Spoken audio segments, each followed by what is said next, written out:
All right, so up to this point, we have thought a lot about how electrons populate multiple electron atoms. Okay, and we learned some rules that are very much governed by the energy of individual atomic orbitals, right? Just as a really quick review, we think about this in a really similar way as we think about putting electrons into a hydrogen atom, except in this case, each shell is broken up into multiple subshells. So the first shell has a 1s subshell with one orbital. The second shell has a 2s and a 2p subshell. The 2s has one orbital. The 2p has three orbitals. Okay, we move to our third shell where we have a 3s, a 3p, and a 3d. 1s, 3p's, and 5 different d orbitals. Okay, and then we talked about how when we move into now even larger shell numbers, the order of the energy start to change a little bit. For example, we actually put the 4s subshell in between the 3p and the 3d. So the 4s subshell is actually lower in energy than the 4d. We then move up to the 4p, which has 3 again, and we could keep on going up. So we could then go to 4d, and we would have 4f way up here. Okay, but the order of these orbitals start to get a little bit less predictable based purely on our shell model. Okay, but we talked about how we can use the periodic table as our guide. Okay, but let's focus in on a smaller atom and think about how we can put electrons into these orbitals. Okay, remember we always start at the lowest energy first, right? So electrons go into the lowest energy and we put them in one electron at a time. Spin up, followed by spin down. So electrons go into the 1s orbital first, spin up, spin down. Then 2s, spin up, spin down. And then when we reach this level here, the 2p energy level, we now have 3 orbitals that are equal energy. We call these degenerate. So these are degenerate orbitals, and when you have degenerate orbitals, you put one electron into each orbital first before you partner them up. Okay? And then you could keep on going, and you could use the periodic table as your guide to figure out the order of the orbitals as the atom starts getting bigger. But in this video, what I want to focus in on is identifying which of these electrons really matter when we're thinking about the reactivity of atoms. Okay? Because not all of these electrons matter. Okay? And the electrons that don't matter in terms of the reactivity, we call core electrons. Okay?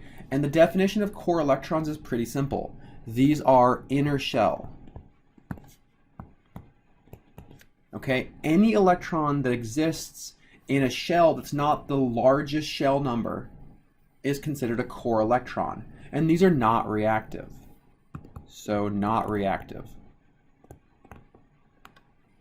Okay, the opposite of this would be valence electrons. Okay, and this is a really, really important concept. So valence electrons are electrons that exist in the highest shell number. So thinking about this in terms of the energy of electrons, they tend to be the electrons at the highest energy. But this is not always true. Okay, but they tend to be the highest energy electrons.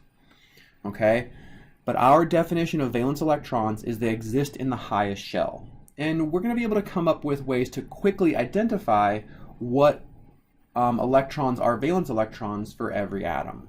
Okay? Let's pick an atom. Let's go with oxygen. All right, so we have oxygen.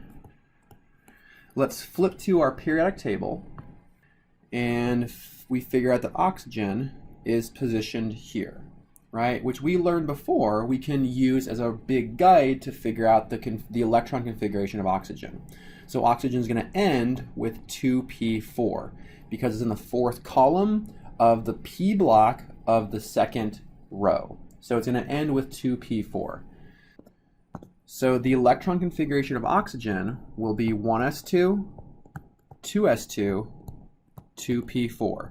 And this puts all electrons of oxygen into an orbital. Okay? So the trick to identifying the valence electrons is looking for the highest shell number. Remember, this one right here means that's first shell, second shell, second shell. So the highest number we've written is n equals 2 for the second shell. And in this case, we have electrons in the 2s orbital and in 2p orbitals.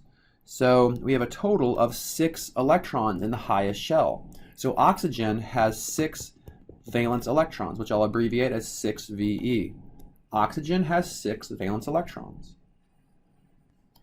If we were to do the same thing for any other electron in oxygen's group, right? So the elements in the same column as oxygen, they will all end with P4. Okay?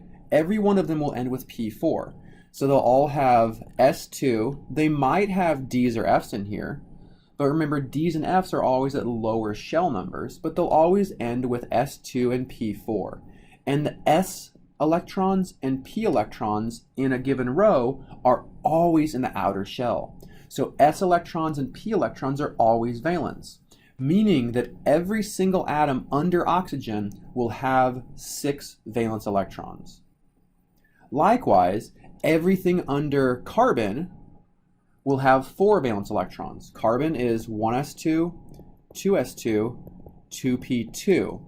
So again, the second shell is the highest shell number, right? But now we only have 4 electrons in the highest shell. So carbon has 4 valence electrons. So does silicon. So does germanium. So does tin. Okay? So if you go through an exercise and figure out the number of valence electrons of every single element, what you will consistently find is that elements in the first column have 1 valence electron. Elements in the second column have 2 valence electrons. Let's skip the D and the F block for now, but everything in the third column under boron has 3 valence electrons. Under carbon has 4, under nitrogen has 5, under oxygen 6, fluorine 7, and under helium in our noble gases we have 8. Every single element in these columns, in these groups, have the same number of valence electrons. So you shouldn't even need to write out the electron configuration to figure out the number of valence electrons. Based on its position, an element's position in the periodic table, you can determine how many valence electrons. Let's explore iron to see why the D block and the F block are unique. Okay, so iron ends with 3d6. So the electron configuration for iron is, we'll put an argon core here.